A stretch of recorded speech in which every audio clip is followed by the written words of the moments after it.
분양가가 3억 4천 아닙니까? 예? 근데 2000년에 받으셨잖아요. 지금 거의 한 2년, 3년 가까이 되지 않습니까? 예? 그 당시 받을 때는 이게 뭐 비전이 있을 줄 알고 받으셨을 거 아니에요.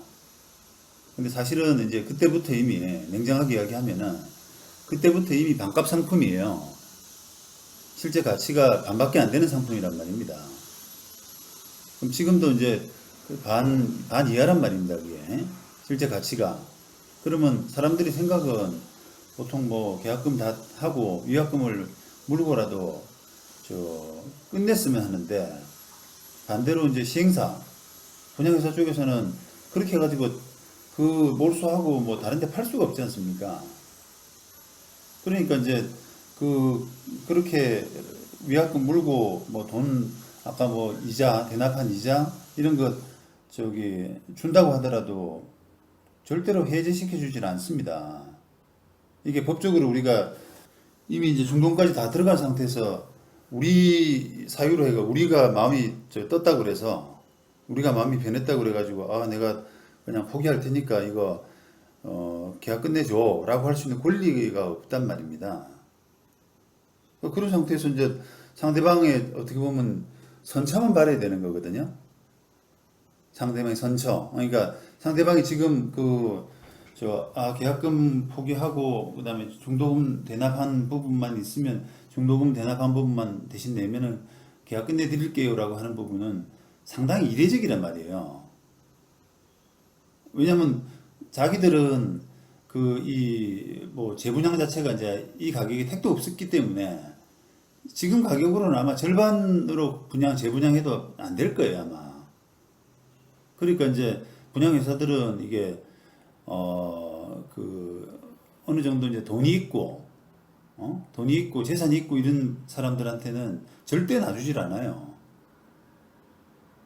대신에 이제 근데 돈이 있고 없고는 잘 모르기 때문에 일단은 좀 지켜보는 거죠.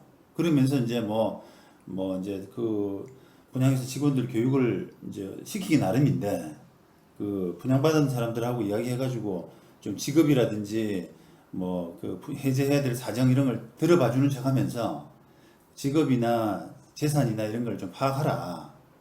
그렇게 해서 이제 그런 확인 결과 재산이 있고 이제 소송을 못 견디는 사람은 붙잡아 두고, 해제하지 않고 붙잡아 두고, 재산이 전혀 없는 사람, 이런 사람들은 아까 지금 말씀드린 계약금 몰수라든지 중도금 대납 이자 이런 부분 정도로 해서 그냥 끝내주자.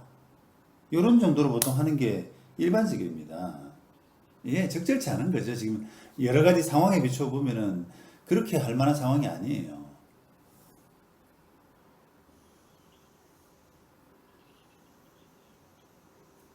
해결 방법이란 게 이제 상대방이 규책 사유, 계약을 해제시킬 만한 규책 사유가 있느냐 하는 부분인데, 보통은 잔금 준공이 좀 늦었다거나 준공이 늦었다거나요. 예, 그런 사유가 있으면은 이제 그걸 가지고 한번 해볼 수는 있는데, 지금 준공도 다 됐다 그러고 다른 게 있겠어요, 이게. 그리고 이제 그런 이제 판결이 확정되기 전에는 그런 개인 정보를 찾을 수 있는 그 한계가 있지만, 판결이 확정되고 나면은 찾을 수 있거든요, 또 재산을. 예, 그런 거죠, 이제.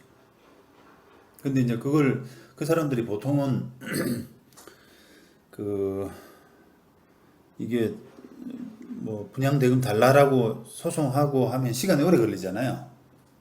그러니까 이제 그거를 요령껏, 그러니까 소송을 못 견디는 사람들한테는 부담을 줘가지고 어쨌든 하려 그러고, 그런 걸 요령껏 하는 겁니다.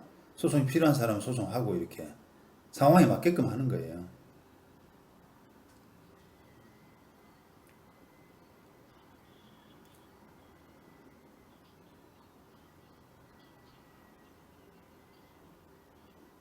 잔금하고 중도금 대출 내놔라 이런 거죠, 이제.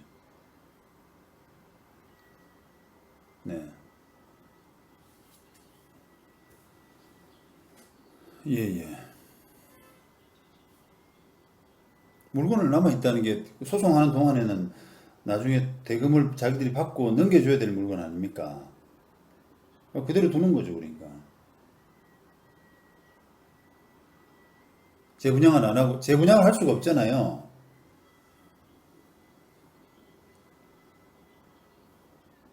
그렇죠, 그렇죠. 예, 예. 돈 주고 가져가라 이런 뜻이에요. 결국. 그게 뭐 원장 정리 이런 표현을 복잡한 걸 쓰지 않더라도 그런 물건들은 미분양이 많이 돼요, 원래.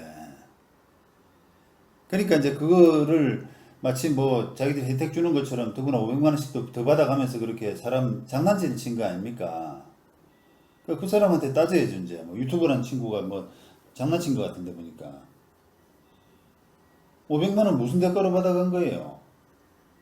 어?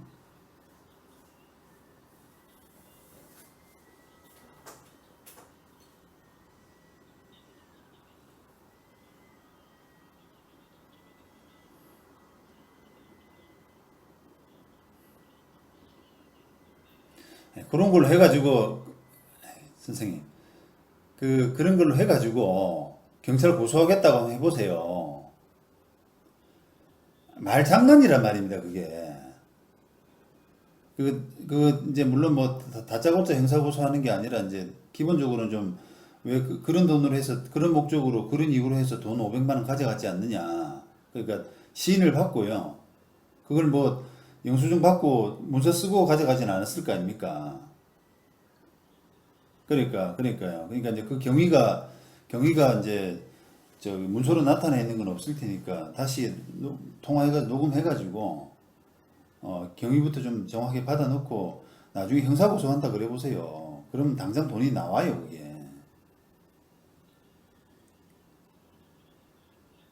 다른 게 방법이 없으니까 지금 이야기해 드리는 거 아닙니까? 분양계약을 건드릴 수 있는 방법이 없어요. 물론 이제 법률적으로는 방법이 없기 때문에 그런 친구들이 뭐 선생님한테만 그랬겠어요? 보나마나 그쪽하고 뭐 커넥션 돼가지고 그런 식으로 돈 받아먹고 했지 않았겠습니까? 그럼 그게 또 뭐 형사 문제도 될 수도 있지만 또 세무 문제도 될 수가 있잖아요. 500만 세무 문제, 세금 문제. 예, 예. 그리고 이제 선생님한테 500만 원 받았지만 여러 사람이 이 모아지면 큰 돈 아니겠어요. 그런 돈들이 이제 나중에 계좌 추적되고 이렇게 하면 자기도 부담스럽단 말입니다. 그러니까 이제 그걸 계기로 해서 뭐 자기 분양 계약을 좀 끝내는데 도와달라든지 뭐 그런 식으로 요구할 수도 있는 거고요. 그거는 하기 나름이죠. 근데 이제 이런 선생님이 지금 어떤 수준 자체가 이런 지금 생수에 대한 뭐 어떤 환상, 아까 뭐 떨어졌는데 뒤로 와가지고 뭐 원장 정리 줄 테니까 500만 원 더 주면 이런 식의 말을 녹아난다는 자체가요. 놀아난다는 자체가 이게 좀 떨어지는 거예요, 수준이. 어. 그게 이제 뻔하거든요. 제가 경험해 보면은 그 사람들이 장난쳤다는 게 뻔하게 느껴진단 말이에요, 금방. 그러니까 사람 바보로 생각하는 거죠, 뭐.